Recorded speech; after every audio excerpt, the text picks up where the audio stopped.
विद्यार्थी मित्रांनो, स्वागत आहे तुमच्या माझ्या यूट्यूब चॅनल ज्ञान गंगोत्रीवर।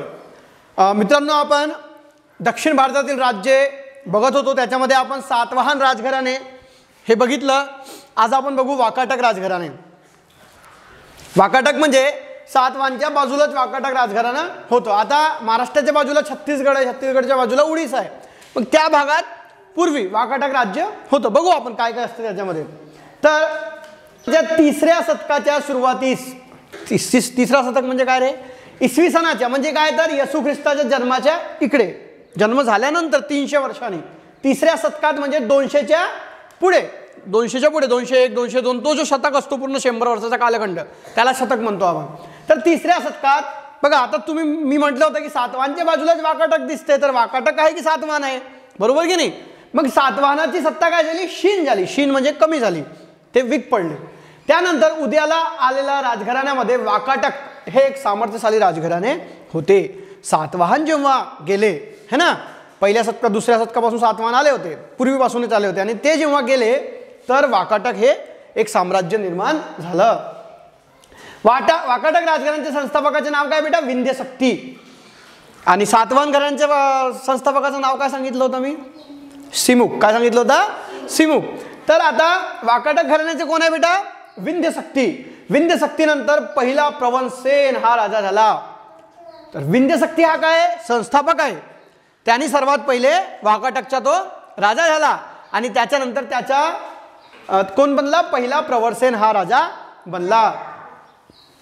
प्रवरसेनानंतर वाकाटकांचे राज्य विभागले गेले। प्रवरसेन जो होता त्याच्यानंतर वाकाटकांचे राज्य काय झाले, विभागले गेले। विभागले गेले म्हणजे काय रे, आता समजा मी या गावाचा राजा आहे, आता त्याला 2 मुलं झाले, तर एक इकडचा गेला आणि एक इकडचा गेला, अशा प्रकारे त्यांचा राज्य काय झाला, विभागला गेला। त्यातील 2 शाखा प्रमुख होत्या। पहिले शाखाची राजधानी नंदीवर्धन नागपूर जवळ येथे होती। कुठे होती, नंदीवर्धन है ना। तर दुसऱ्या शाखाची राजधानी वस्तगुल्म म्हणजे सध्याचे वाशिम। चला बघून घेऊ आपण कुठे आहेत हे वाकाटक दिसते। पहिली राजधानी काय म्हटलं, तो नंदीवर्धन। काय म्हटलं, नंदीवर्धन। हा विदर्भ आहे, विदर्भ म्हणजे इकडे, हा माझा जिल्हा आहे भंडारा, इथं बघा, इथं नागपूर आहे, इथं एक त्याची राजधानी होती काय, नंदीवर्धन।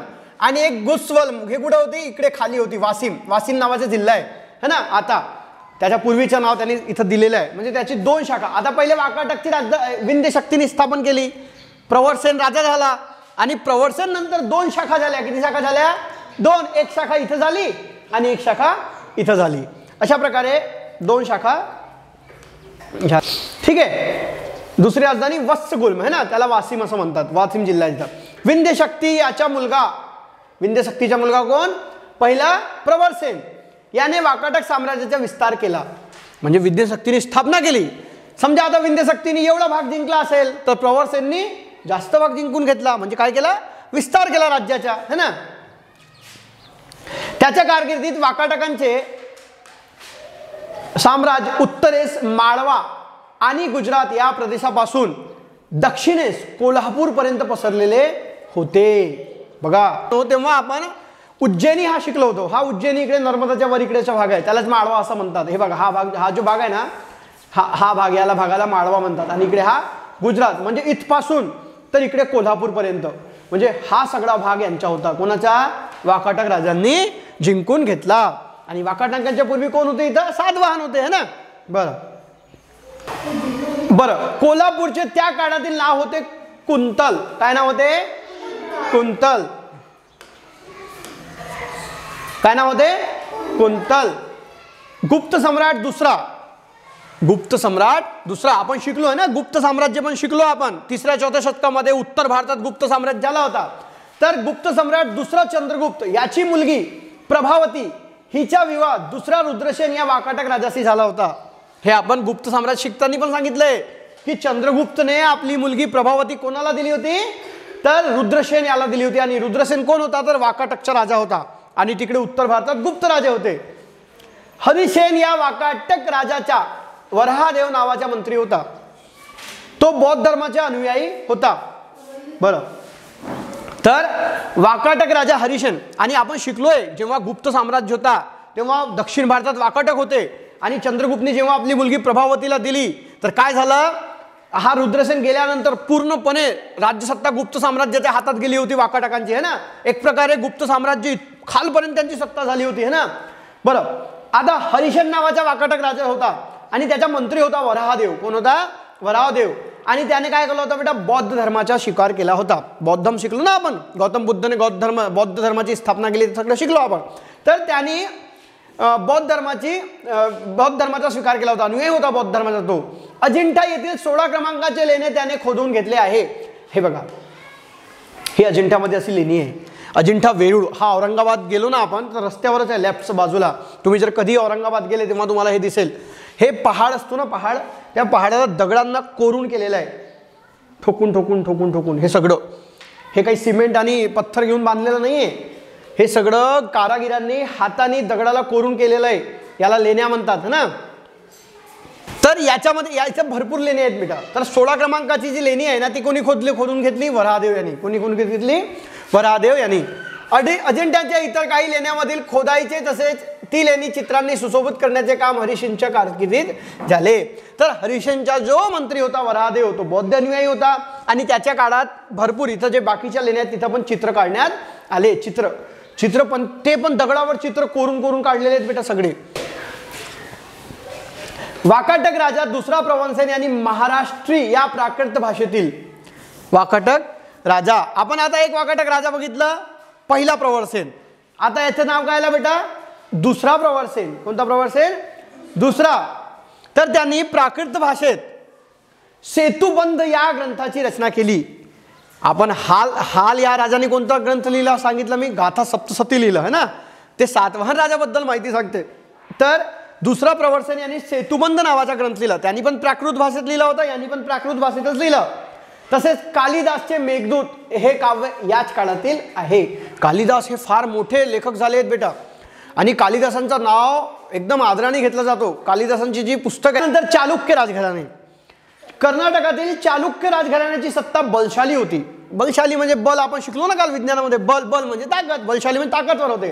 वाकाटकानंतर प्रबळ झालेल्या सत्तामध्ये वाकाटक गेले, त्यानंतर वेगवेगळ्या सत्ता अस्तित्वात आला. त्याच्यामध्ये कोण कोण होते बघा? कदंब, कलचुरी इत्यादी सत्तांचा समावेश होतो. त्या सर्वांवर चालुक्य राजांनी वर्चस्व प्रस्थापित केलं. बघा आता हे आपण जे शिकलो, आता सातवाहन शिकलो आणि वाकाटक शिकलो, मग हे चालुक्य कुठं होते बेटा?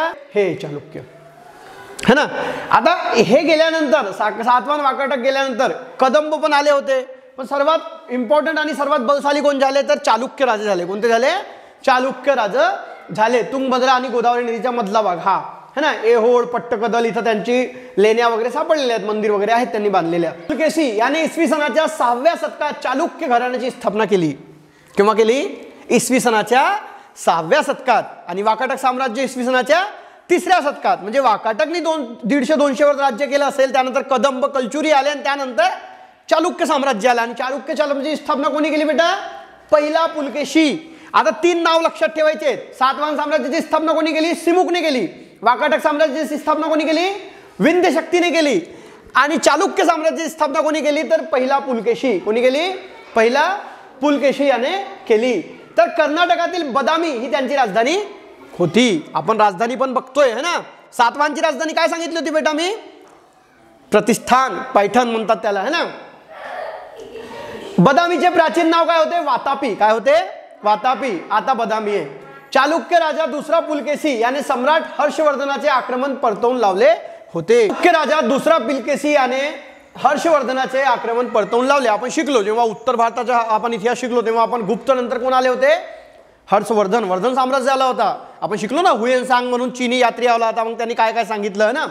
मग तेव्हा हर्षवर्धनने दक्षिण भारतावर हमला केला. मग या चालुक्य राजा दुसरा पुलकेशीने त्यांना परतवून लावलं. बदामी, ऐहोळ, पट्टकदल इथे प्रसिद्ध मंदिरे चालुक्य राजांच्या कारकिर्दीत बांधलेली आहे. बघा हा मंदिर आता पण आहे. हा मंदिर दिसतो, हा आता पण आहे. 2000 वर्ष झाले तरी. 2 म्हणजे 1400 वर्ष, 1400-1500 वर्ष. पट्टकदल इथे मंदिर आहे. हा कोणी बांधला? चालुक्य राजांनी बांधला. बदामी, ऐहोळ आणि पट्टकदल इथं चालुक्य राजांचे मंदिरे आहेत, त्यांनी बांधलेले. त्यानंतर पल्लव राजघराणे. कोणते राजघराणे? पल्लव. पल्लव राजसत्ता दक्षिण भारतातील एक प्रबळ राजसत्ता तामिळनाडूतील कांचीपुरम कुठं? कांचीपुरम ही त्यांची काय होती? राजधानी होती. तामिळनाडूमध्ये दुसरा जे राजघराणा आला कोणता? याच्यापूर्वी तामिळनाडूमध्ये कोणतं राजघराणा बघितलं आपण? पांड्य बघितलं आहे ना. त्यांची राजधानी काय होती? मदुराई होती. आणि चोळ पण होते. त्यानंतर कोण आला बेटा? पल्लव आला. आणि पल्लवांची राजधानी काय होती? कांचीपुरम. काय होती? कांचीपुरम. महेंद्र वर्मन हा एक कर्तबगार पल्लव राजा झाला होता. महेंद्र वर्मन त्याने पल्लव राज्याचा विस्तार केला. तो स्वतः नाटककार होता. काय होता? नाटककार म्हणजे नाटक लिहत होता है ना. महेंद्र वर्मनचा मुलगा नरसिंह वर्मनने चालुक्य राजा दुसरा पुलकेशी याचे आक्रमण परतवून लावले. बघा कसं ट्रिब्यूट झाला. दुसरा पुलकेशी याने वर्धनचे आक्रमण परत लावणे है ना. वर्धन वरून आला होता ना. आणि दुसरा पुलकेशी याचे आक्रमण. आता हा दुसरा पुलकेशी कुठं गेला आक्रमण करायला? खाली गेला.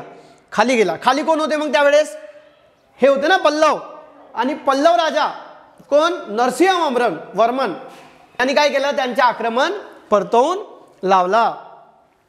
त्याच्या कारकिर्दीत महाबलीपुरम येथे प्रसिद्ध रथ मंदिरे खोदवली गेली. हे महाबलीपुरम इथं आता पण मंदिर आहे. रथ मंदिर म्हणतात त्याला है ना. जुना मंदिर आहे तो. आणि ही रथ मंदिरे अखंड पाषाणात खोदलेली आहे. मोठा पाषाण होता. पाषाण म्हणजे काय बेटा? दगड. त्या दगडाला कोरून रथ बनवले. रथचे चाक बनवले. त्याच्यावर रथ बनवलेला आहे. आणि रथावर मंदिर बनवलेलं आहे. महेंद्र वर्मन काय होता? पल्लव. त्यांनी चालुक्य राजाने पुलकेशी याचे आक्रमण परतून लावले. ठीक आहे. पल्लव राजांचे आरमार कसे होते? प्रबळ. आरमार म्हणजे काय रे? आरमार म्हणजे समुद्री भागात जे जहाजे असतात ना, ती जी सेना असते त्याला आरमार म्हणतात. तर त्याचे आरमार कसे होते? प्रबळ होते, सुसज्ज होते. त्यांच्या काळात भारताच्या आग्नेय आशियातील देशांशी जवळचा संबंध आला. कोणत्या देशाशी? आग्नेय आशियातील. आता आपण शिकलोय उत्तर, दक्षिण, इकडे पश्चिम आणि इकडे पूर्व. मग ही कोणती दिशा झाली? ही कोणती दिशा झाली? कोणती दिशा? ही ईशान्य आहे, ही वायव्य आहे, ही नैऋत्य आहे आणि ही आग्नेय आहे. म्हणजे आग्नेय म्हणजे तिकडे इंडोनेशिया, मलेशिया, जावा द्वीप वगैरे आहेत तिकडे. त्या बाजूच्या देशांची याच्या जवळचा संबंध होता पल्लव लोकांच्या.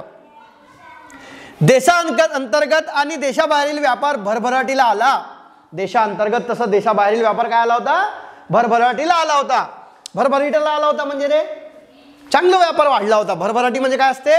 चांगलं श्रीमंत. आपण म्हणतो ना हा लई श्रीमंत झाला, भरभराट झाली याची. तसं तेव्हा व्यापाराची काय झाली होती? भरभराट झाली होती. ह्युआनसांग जो वर्धनच्या काळात आला होता याने कांचीला भेट दिली होती. कुठं भेट दिली होती? कांचीपुरमला भेट दिली होती. त्यांच्या राज्यात सर्व धर्मांच्या लोकांना सहिष्णुतेने आणि न्यायाने वागवले जाई. सहिष्णुते म्हणजे दुसऱ्या धर्माचा पण मान राखणे, सहन करणे त्यांना. आणि आपले सगळे राजे जे झाले इतिहासात ते सगळे सहिष्णू होते. ते दुसऱ्या धर्माचा अपमान कधीच करायचे नाही. असं कधीच म्हणायचे नाही की आमचे धर्म महान. सगळ्यांचे धर्म चांगले आहेत है ना. आणि न्यायाने सगळ्यांसोबत वागायचे है ना. राष्ट्रकूट राजघराणे. राष्ट्रकूट राजघराण्याच्या भरभराटीच्या काळात त्यांची सत्ता विंध्य पर्वतापासून दक्षिणेला कन्याकुमारीपर्यंत पसरली होती. बापरे. दंतीदुर्ग या राजाने प्रथम त्यांची सत्ता महाराष्ट्रात स्थापन केली. कृष्णराजा पहिला याने वेरूळचे सुप्रसिद्ध कैलास मंदिर खोदवले. बघू आपण काय म्हणतोय तो. विंध्य पर्वतापासून कन्याकुमारीपर्यंत. हे जी नर्मदा नदी आहे ना बेटा इथं, याच्या वर इथं विंध्य पर्वत आहे. कोणता पर्वत आहे? विंध्याचल है ना. हे नर्मदा नदी पार केलेली आहे त्याला 1-2 ठिकाणी. इथपासून इथपर्यंत हा सगळा राष्ट्रकूट राजांनी जिंकून घेतला होता. म्हणजे बघा सातवाहन तर एवढ्या भागातच होते, वाकाटक पण एवढ्या भागातच होते, चालुक्य इथं होते. पण जेव्हा राष्ट्रकूट राजे झाले तेव्हा त्यांनी इथपर्यंतचा भाग जिंकून घेतला होता. विंध्य पर्वत इथं आहे, इथं सह्याद्री पर्वत आहे आणि विंध्य पर्वतापासून इथपर्यंत म्हणजे कन्याकुमारीपर्यंतचा भाग त्यांनी जिंकून घेतला होता राष्ट्रकूट राजांनी. राजाने प्रथम त्यांची सत्ता महाराष्ट्रात स्थापन केली. कोणी केली? दंतीदुर्ग. बघा हा दंतीदुर्ग. दंतीदुर्ग या राजाने यांची स्थापना केली.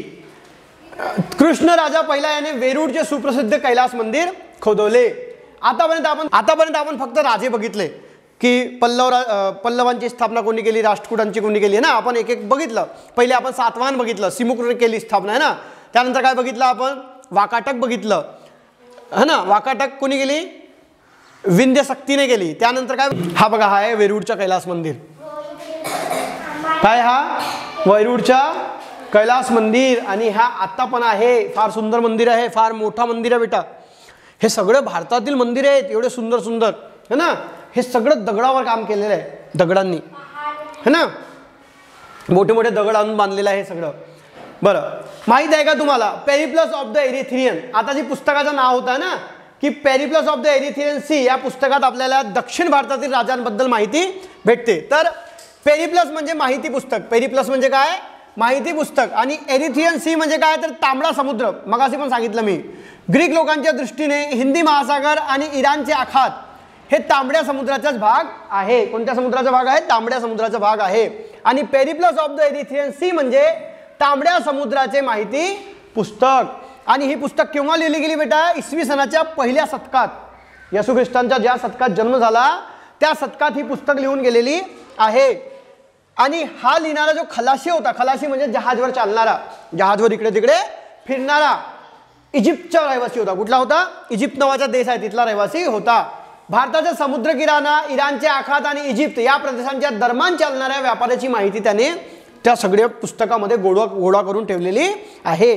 आणि या पुस्तकातून भरपूर माहिती मिळते. या व्यक्तीने लिहून ठेवलंय, त्याचं नाव नाही माहित. बेरी गाजा म्हणजे भडोच, नालासोपारा, कल्याण, मुजिरीस, आपण मागास शिकलं केरळमध्ये बंदर होता मुजिरीस, इत्यादी भारतीय बंदराचा उल्लेख पेरिप्लस मध्ये आहे. मुजिरीस हे केरळमधील कोचीनच्या जवळ असणारे प्राचीन बंदर होते. मुजिरीस जे बंदर होते ते कुठे होते, कोचीन, केरळ जवळ आहे. कोचीन नावाची बंदर आहे, त्याला अरबी समुद्राची राणी पण म्हणतात. त्याच्या जवळ होतं कोण, मुजिरीस नावाचा बंदर होता. पण ते आता अस्तित्वात नाही. आता आहे का तो, आता अस्तित्वात नाही.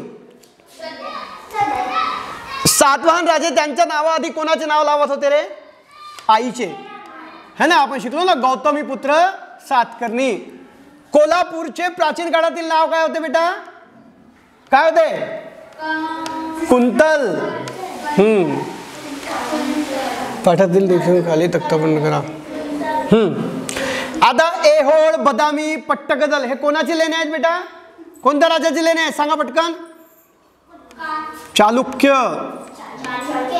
आणि सातवाहन राजांची सांगा कोणकोणते लेणे आहेत, जुन्नर, कारले, भाजे, अजिंठा, अजून नाणेघाट आपण शिकलो नाही सगळं. हां, खाली राजधानी यांचे वर्गीकरण करण्यात. बरं, सातवाहनची राजधानी काय होती सांगा,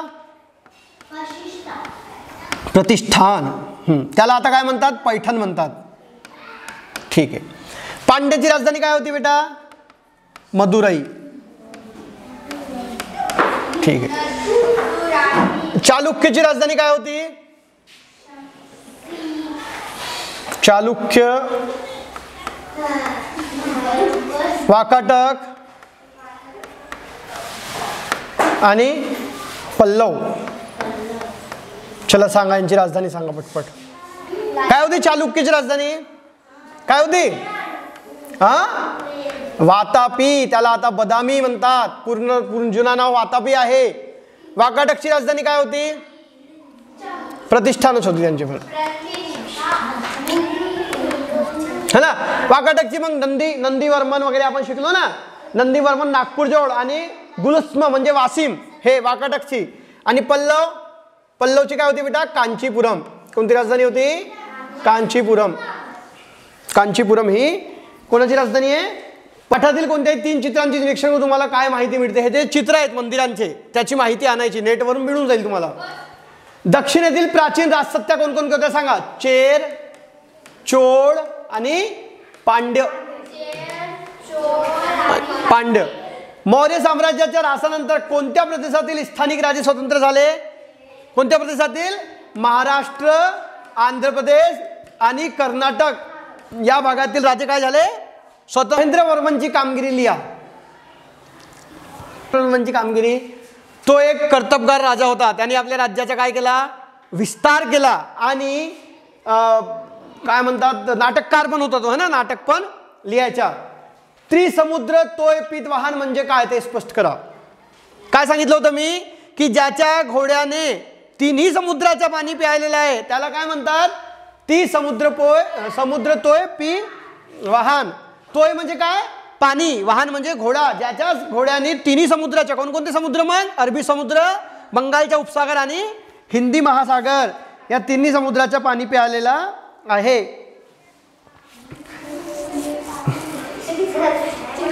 आणि कोण होता तो राजा बेटा? तो राजा कोण होता? गौतमी पुत्र सातकर्णी, त्याला म्हणतात. बरं, मुजिरीस बंदरातून कोणत्या वस्तूची निर्यात होत होती सांगा? मसाला, हा, अजून मोती आणि अलंकारे, है ना, काळी मिरीचे मसाल्यामध्ये आली. ठीक आहे. पाठात आलेल्या चित्रांचा संग्रह करून त्याची माहिती मिळवा.